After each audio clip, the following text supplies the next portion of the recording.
Hello students, welcome to my YouTube channel. आज हम आपके सामने स्टार्ट करने जा रहे हैं वेव थियरी। इससे पहले हमने लाइट से रिलेटेड जो कॉन्सेप्ट था रे, उसको कंप्लीट किया, जिसको हम लोग बोलते हैं रे ऑप्टिक्स। अब हम लोग बात करने जा रहे हैं वेव ऑप्टिक्स। तो वेव ऑप्टिक्स से पहले काफ़ी कुछ बातें जो आई सामने, उसको हमने एक सीक्वेंस में एडजस्ट करके आपके सामने लाया हूँ, और उसको आप ध्यान से समझिए और बहुत आसानी वे से, मतलब एक तरह से देखा जाए रे ऑप्टिक्स बच्चों के लिए कुछ जाना पहचाना होता है क्योंकि 10th में भी पढ़े रहते हैं, बट वेव ऑप्टिक्स में उनको थोड़ा डाउट रहता है। यहाँ पे कोई भी डाउट आपको नहीं रहेगा।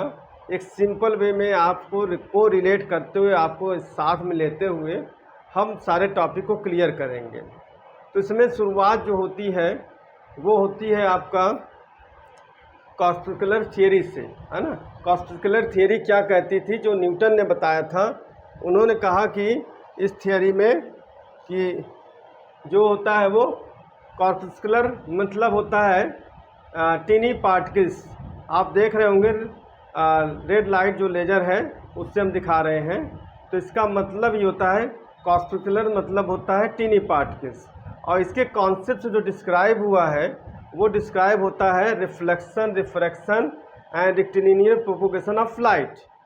बट अभी इस कॉन्सेप्ट में केवल पार्टिकल बात आई, ठीक है। इस थियरी में केवल अभी पार्टिकल बात आई, लेकिन हमको बात करना है और भी फिनोमेना लाइट का जो कि डिस्क्राइब करना है। वो फिनोमेना क्या था? Interference, diffraction and polarization. तो अभी वो बात अधूरी थी। तो वहाँ से जब निकल के आती है वेव थियरी के लिए, है ना, वेव थियरी के लिए, तो आपको जो क्रिश्चियन हाइजेंस थे उन्होंने कहा नहीं, जो लाइट का नेचर है वो एज ए लॉन्गिट्यूडनल वेव्स, मतलब जैसे साउंड वेव ट्रेवल करती है वैसे लाइट ट्रेवल करती है। क्यों? क्योंकि इस बात से जो होगा, इस बात से यही निकल के आएगा, ठीक। तो यहाँ से शुरुआत हो जाती है वेव थियरी की। बट फिर फाइनली जो हमारे फ्रेस्नेल एंड यंग्स आते हैं वो कहते हैं नहीं भाई, जो आप कह रहे हैं लॉन्गिट्यूडनल वेव वो तो ठीक है, इस कॉन्सेप्ट से आप डिस्क्राइब कर सकते हैं केवल reflection, refraction and rectilinear propagation of light. But जब आती है बात की डायफ्रैक्शन, इंटरफेरेंस, पोलराइजेशन कैसे डिस्क्राइब किया जाए, तब उन्होंने बताया कि ट्रांसफर नेचर है। क्या है? Transfer nature. तो ट्रांसफर नेचर का मतलब ये हो गया कि वो जो है वेव फॉर्म में ट्रेवल करेगा, ठीक। ये पार्टिकल फॉर्म में ट्रेवल कर रहा था, तो इसको लॉन्गिट्यूडनल, इधर जो आया जो वो ट्रांसफर वेव आया। इस कॉन्सेप्ट से तब डिस्क्राइब होने लगा इंटरफेरेंस, डायफ्रैक्शन एंड पोलराइजेशन। इसी बीच दौरान आते हैं मैक्सवेल। मैक्सवेल कहते हैं कि जो लाइट है वो इलेक्ट्रोमैग्नेटिक नेचर का होता है, means electric as well as magnetic. इस कॉन्सेप्ट से यहाँ डिस्क्राइब होता है कि लाइट इलेक्ट्रोमैग्नेटिक वेव है।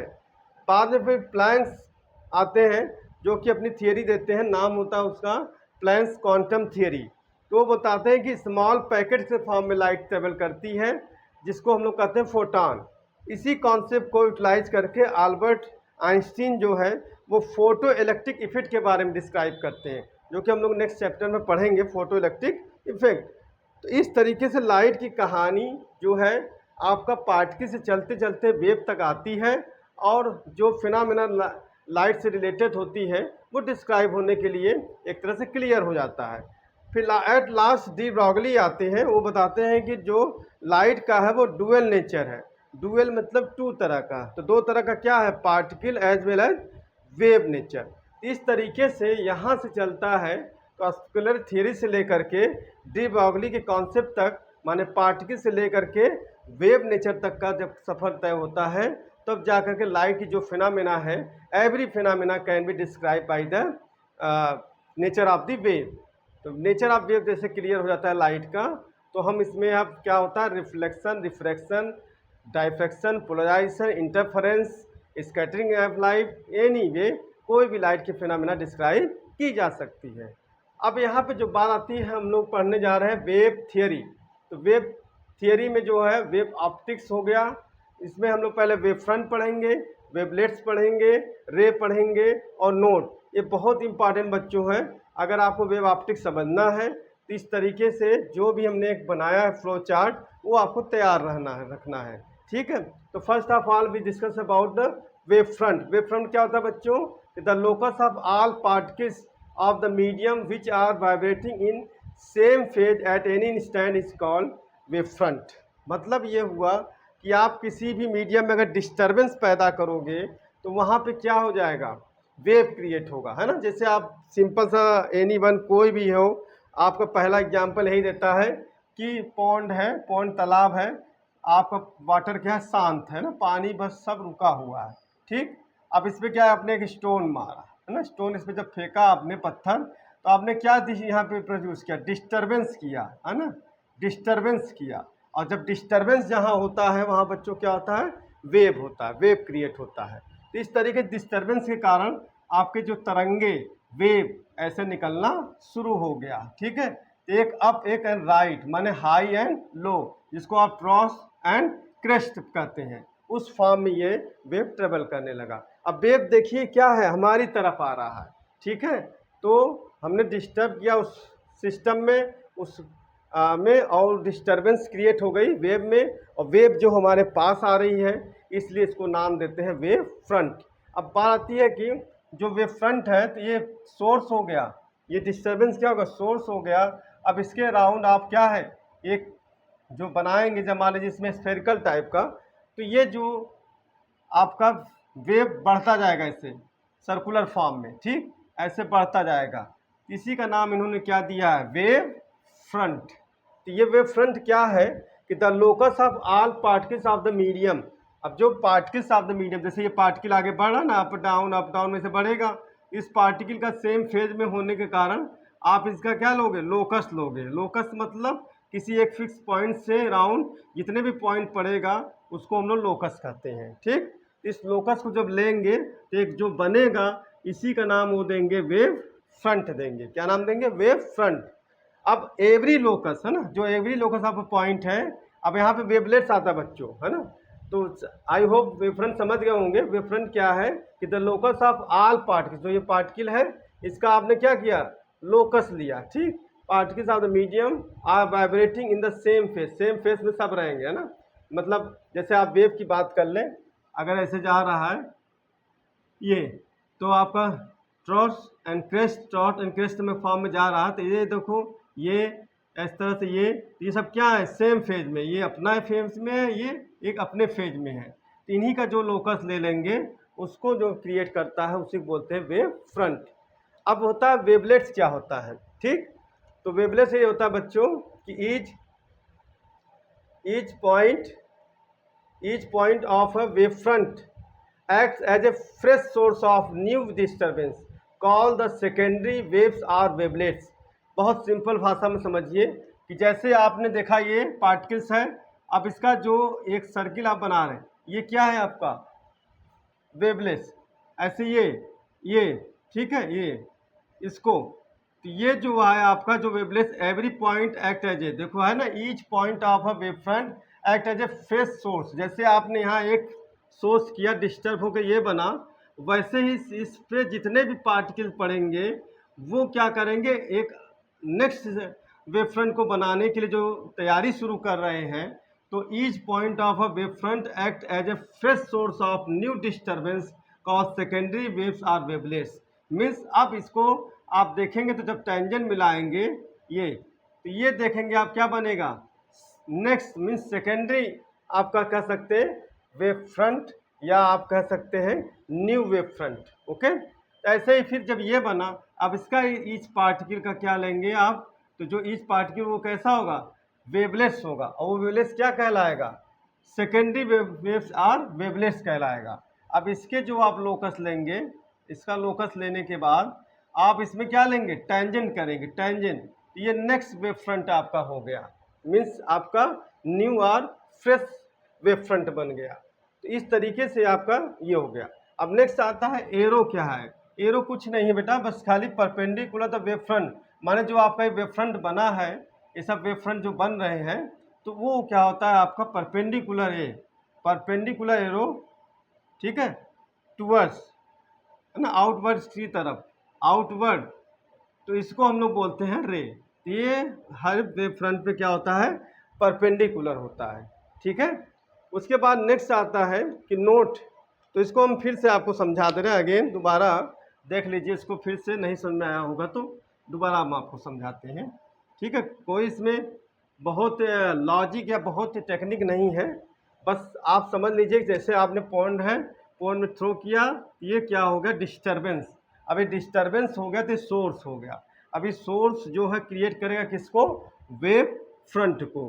तो ये देखो वेव फ्रंट तैयार हो गया ये, ठीक। ये आपका सोर्स डिस्टर्बेंस हुआ, वेव फ्रंट तैयार हो गया। अब इस वेव फ्रंट पे क्या होगा, बहुत सारे पार्टिकल होंगे, है ना, जो सेम फेज में होंगे, बहुत सारे पार्टिकल्स होंगे। ये पार्टिकल्स क्या होंगे, सेकेंडरी वेवलेंथ के लिए एक सोर्स का काम करेंगे, ठीक, सेकेंडरी वेव फ्रंट के लिए। इसी को हम लोग बोलते हैं सेकेंडरी वेव्स और वेवलेट्स। तो अब इसका जो हम लोग देखो ये बनाते हैं, और इसके बाद जो हम लोग क्या करेंगे, टेंजेंट ले लेंगे, ये टेंजेंट। तो देखो ये क्या बन गया, new wave front, new wave front. ऐसे ही बच्चों फिर आपका इसका एक एक पार्टिकल, जो भी एवरी पार्टिकल क्या होगा, वेवलेट्स की तरह काम करेगा, और फिर इस वेवलेट्स का टेंजेंट लेंगे तो नेक्स्ट वेव फ्रंट बनेगा, ठीक। ऐसे ही आपका ये वेव फ्रंट बनता चला जाएगा ये, ठीक है, ये वेव फ्रंट होता चला जाएगा। इसी को बोलते हैं हम लोग वेव फ्रंट। और जो new source for the new wave front that's called wavelets, है ना। उसके बाद आपका रे क्या होगा कि एवरी वेव फ्रंट पे क्या आप करें, परपेंडिकुलर लाइन आउटवर्ड ड्रॉ करें, इसी को हम बोलते हैं रे। क्या बोलते हैं बच्चों, रे बोलते हैं इसको, रे, ठीक है। तो अब जो बहुत इंपॉर्टेंट बात हम करने जा रहे हैं इससे रिलेटेड, क्योंकि अभी हमें हाइजेंस जो हाइजेन प्रिंसिपल है उसके बारे में डिस्कस करना है। और दूसरी बात यह है कि हाइजेंस प्रिंसिपल के बेस पे लॉज ऑफ रिफ्लेक्शन और लॉज ऑफ रिफ्रैक्शन को भी डिस्क्राइब करना है। तो जो इतनी बातें आपको डिस्कस हो रही हैं, इसी को अब आप समराइज करेंगे, इसी को आप कंबाइंड फॉर्म में बोलेंगे, तो वो हो जाएगा आपका क्या, हाइजेन प्रिंसिपल हो जाएगा, ठीक। अब आइए यहाँ पे नोट में देख लीजिए, नोट में देखेंगे तो क्या होगा, ईच, ठीक है, each new wave front travel same speed, है ना। जितने भी वेव फ्रंट हैं वो एक दूसरे के बीच जो ट्रेवल कर रहे हैं, आगे बढ़ रहे हैं, वो किसका, सेम स्पीड से जाएंगे, मतलब स्पीड ऑफ लाइट से जाएंगे, ठीक है। फिर each new wave front makes after the same time, मतलब ये इसके बाद जो समय लगा उसके बाद ये भी समय, सभी का समय क्या होगा, सेम होगा, डिफरेंस जो होगा समय नहीं लेगा। हर एक वेव फ्रंट का टाइम जो है वो फिक्स है, फिक्स स्पीड है। तो इस तरीके से देखा जाए तो उनके बीच का जो सेपरेशन हो या डिस्टेंस भी ट्रेवलिंग का हो वो भी सेम हो जाएगा। जैसे लास्ट पॉइंट जो है, the spacing between the two conjugative wave front is always constant, मतलब इनके बीच में जो स्पेस होगा वो हमेशा कांस्टेंट रहेगा, बदलेगा नहीं। और वो स्पेस कितने के बराबर होगा, ct के बराबर होगा। कितने के बराबर होगा, ct के बराबर होगा, है ना। इस तरीके से जो आपका डिस्कशन हो, इस तरीके से जो सोर्स की बात हमने कहा कि सोर्स, जिस सोर्स से वेव फ्रंट क्रिएट होगा, तो यहाँ जो फर्स्ट ऑफ ऑल आपका स्फेरिकल वेव फ्रंट है वो पॉइंट सोर्स के कारण है। यहाँ देखो point disturbance in A mid that created wave front, किस फॉर्म में, स्फेरिकल फॉर्म में। और जो हमने बनाया ये क्या है, रे है, एरो जो बनाया है आउटवर्ड वो रे है। तो पॉइंट सोर्स से क्या होगा, स्फेरिकल वेव फ्रंट। उसके बाद जो है लीनियर सोर्स से क्या होगा, सिलेंड्रिकल वेव फ्रंट, ठीक है। ये जो रे बनाया गया है, ठीक, परपेंडिकुलर हमेशा रहेगा वेव फ्रंट पे। फिर इसके बाद plane wave front. Plane wave front क्या होगा कि आप चाहे स्फेरिकल वेव फ्रंट की बात कर ले चाहे सिलेंड्रिकल को, अगर लार्जेस्ट डिस्टेंस पे देखेंगे तो आपको प्लेन वेव फ्रंट मिलेगा। जैसे आप स्फेरिकल है, ये स्फेरिकल है, अब धीरे धीरे दूर होते होते होते होते होते क्या हो जाएगा, ये देखो एक फ्लैट बन जाएगा। तो लार्ज डिस्टेंस में क्या है, आपका प्लेन वेव फ्रंट हो जाएगा, ओके। ऐसे सिलेंडर का भी है, सिलेंडर का आप दूर देखते देखते क्या होगा, ये प्लेन वेव फ्रंट है। तो कहने का मतलब जो प्लेन वेव फ्रंट है उसका सिलेंड्रिकल या स्फेरिकल वेव फ्रंट को लार्ज डिस्टेंस पे देखने पे ये आपको प्लेन वेव फ्रंट मिलेगा। इस तरीके से ये आपका वेव फ्रंट क्या होता है, उसके बाद वेवलेट्स क्या होते हैं, रे क्या होते हैं, और ये सब कॉन्सेप्ट आपको हाइजेंस प्रिंसिपल के साथ साथ लॉज ऑफ रिफ्लेक्शन और लॉज ऑफ रिफ्रैक्शन प्रूव करने में हेल्प करेगा। और यहाँ पे हमने इनिशिएट वेव में शुरुआत किया कि कैसे वेव के बारे में डिस्कस हुआ और वेव ऑप्टिक्स आया। तो आई होप बच्चों आप आसानी से समझ गए होंगे और इसको आप अच्छे से नोट्स बना लीजिएगा कॉपी में। और thanks a lot to joining with us. अब हम नेक्स्ट पार्ट में आएंगे। हाइजीन प्रिंसिपल के स्टेटमेंट के साथ साथ आपको हम बताएंगे laws of reflection. Laws of reflection बहुत ही इंपॉर्टेंट है, इसमें से एक आना ही आना है बच्चों, सीबीएसई बोर्ड के लिए, बच्चों के लिए। Thanks a lot.